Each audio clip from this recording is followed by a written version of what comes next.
Bonjour à tous, bienvenue sur la chaîne des petits passages, ravi de vous retrouver pour cette nouvelle vidéo dans la série Le pouvoir de non-achat. Aujourd'hui on va aborder la question du zéro déchet. Le zéro déchet, c'est une appellation un peu fourre-tout qui peut effrayer. Parce que moi je me souviens la première fois quand j'ai entendu parler de zéro déchet, j'ai regardé des vidéos et je voyais une nénette qui disait qu'elle avait dans un tout petit sachet comme ça l'équivalent de ses déchets d'une année. Donc la première chose que ça m'a fait comme effet, c'est ok, d'accord, c'est pas pour moi, c'est de la science-fiction, j'avais envie d'un peu de laisser tomber avant même d'avoir essayé. Et puis par la suite je m'y suis mis et j'ai constaté quelles étaient mes difficultés que j'ai surmontées et j'avais envie de vous partager tout ça aujourd'hui. On voit ça dans un instant.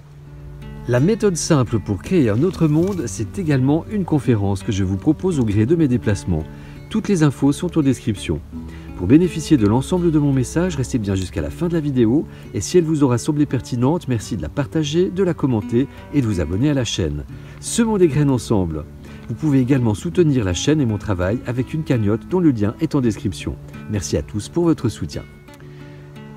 La chaîne des petits passages, c'est également sur Odyssey et Crowdbunker parce que ici sur YouTube, il y a certains sujets qu'on ne peut pas aborder parce que sinon, je ne vous fais pas de dessin. Passage. Donc, le zéro déchet. L'objectif, c'est effectivement d'avoir le zéro, objectif déchet zéro, c'est-à-dire que vous n'avez dans votre poubelle que des déchets organiques en fait. C'est ça l'objectif ultime. Mais évidemment, je vous rassure, quand on parle concrètement de zéro déchet, l'objectif c'est pas ça parce qu'on ne peut pas, à l'heure actuelle, viser cet objectif dans nos conditions de vie, c'est extrêmement difficile. Donc, on va y aller pas à pas, des petits passages. Et aujourd'hui, je vais vous proposer simplement de faire quelques petites actions toutes simples, déjà pour vous habituer avec cette notion de zéro déchet.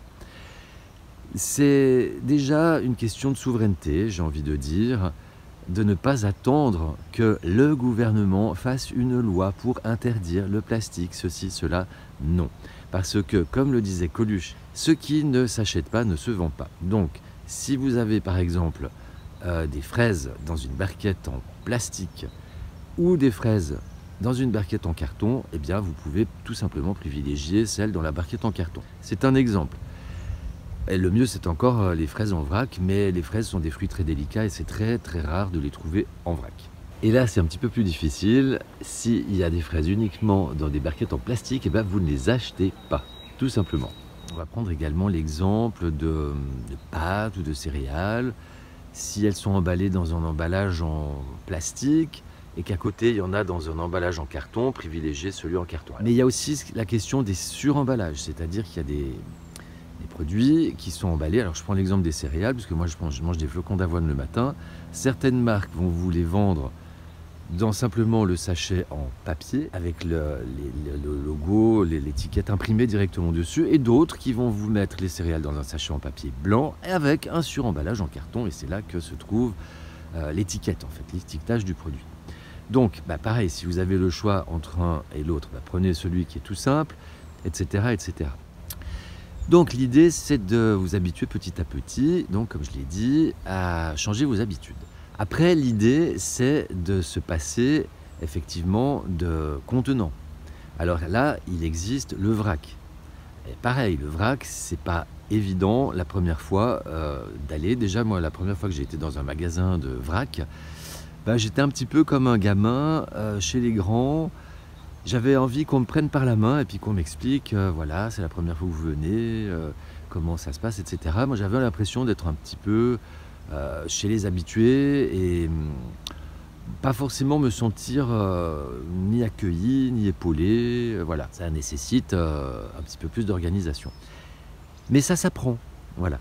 Et par rapport au vrac, j'ai envie de vous dire, méfiez-vous du vrac de supermarché, parce que le prix au kilo, donc du vrac dans les supermarchés, est plus élevé que dans les magasins bio. Je vous ai déjà dit plusieurs fois, c'est le prix au kilo et au litre qu'il faut regarder sur les étiquettes. Et s'il n'est pas indiqué, vous allez demander à la caisse centrale le prix au kilo, parce que c'est une obligation. C'est la même chose que le masque en période de Corona Circus. Là, on ne se gênait pas de vous dire c'est la loi, c'est la loi. Là, vous pouvez dire aussi aux commerçants c'est la loi, c'est une obligation. Voilà, c'est la petite arnaque. C'est une arnaque supplémentaire des supermarchés. Passage. Donc, on change petit à petit ses habitudes. Vous pouvez essayer donc déjà de ne pas acheter au maximum ce qui est dans du plastique, de le remplacer par un produit dont le contenant est en carton par exemple, et vous mettre petit à petit donc au vrac. De nouveau, je vous ramène aux vidéos que j'avais faites sur le budget. Ce qui coûte cher, c'est ce qui est inutile en fait.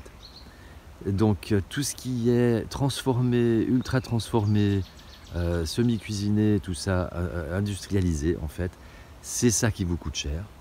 Les sodas, les gâteaux, l'alcool, tout ça, c'est ça qui renchérit votre caddie.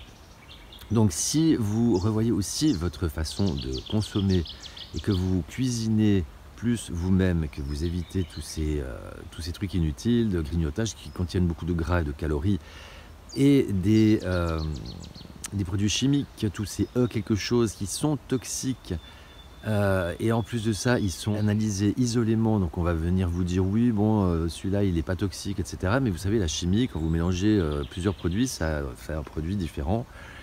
Et ces molécules inoffensives isolément mises ensemble peuvent devenir toxiques, mais ce n'est pas analysé dans ces conditions-là. Et puis aussi, c'est dans ces produits-là que vous risquez de trouver des insectes. Donc si vous êtes rebuté par l'idée de retrouver des insectes, ce sera peut-être l'argument qui va vous faire réfléchir. Après, l'histoire du temps pour cuisiner, de nouveau, si vous regardez les séries Netflix, si vous allez passer beaucoup de temps sur les réseaux sociaux ou sur Candy Crush Saga, vous avez du temps, vous avez beaucoup de temps. Et cuisiner, c'est vous faire du bien, c'est faire du bien à votre porte-monnaie. Et si vous ne prenez pas ce temps-là pour vous, eh bien, je vous invite à regarder du côté de votre estime de soi. Et je vous invite à regarder la toute petite vidéo que j'avais faite à ce propos et d'essayer cette petite astuce. Mais voilà, du temps on en a tous, c'est juste une question de priorité.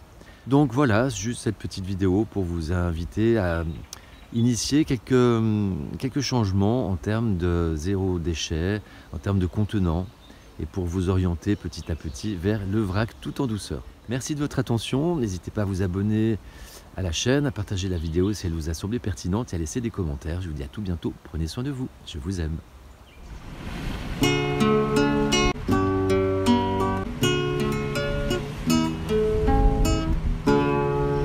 Les petits passages.